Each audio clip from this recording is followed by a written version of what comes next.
It's time to check in on the crop markets with our grain marketing specialist, Dr. Kim Anderson. So Kim, what happened to wheat prices this week? Well, they were trending down. You know, last week they dropped off a little bit. On Monday they were lower, but then on Tuesday we had a big increase in wheat prices, and we got wheat prices going from about $8.70 a bushel to $9.25 a bushel in northern Oklahoma.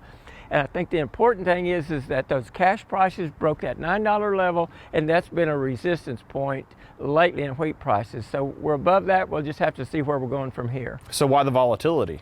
Well, I think the big reason for the increase in prices is what's going on in the Ukraine with Russia. Ukraine's been taking territory that Russia had captured earlier.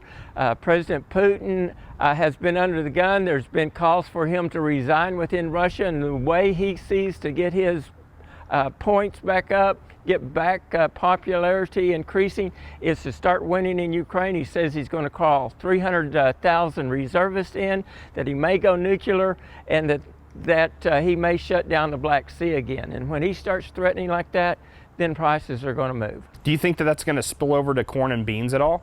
We didn't see any spillover into corn and beans, and I was surprised at that, especially corn with Ukraine, because Ukraine has been exporting corn.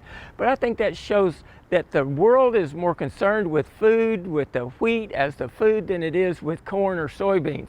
You look at corn, around $7.60. It dropped off a little bit early in the week. It came back a little bit, but not much moves at all in corn. Same thing with soybeans, up around $4.15. It dropped off 30 cents or so, which is not much for beans, and came back and recovered that area.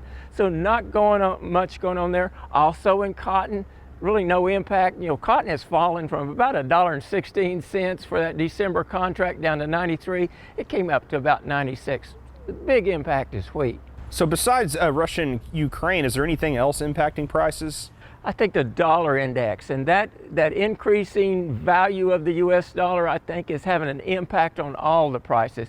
You go back to April, that index was 98. It's up near 111 right now. That's a 13% increase in the value of the dollar, and that means our commodities are 13% more expensive on the world market. And I think you got to look at exports and the demand for exports. That's what's been driving our prices. 4 years in a row, world wheat production has been a record, but also 4 years in a row, consumption has been at a record and also higher than production. So we were losing stocks. And I think what you got to look at there, does the consumer, would they rather have an extra bag of flour on the shelf or be wondering where they're going to get that next bag? And I believe our use has increased because we're stocking the flour and the importing countries are stocking the wheat. All right, thanks, Kim. Dr. Kim Anderson, grain marketing specialist here at Oklahoma State University.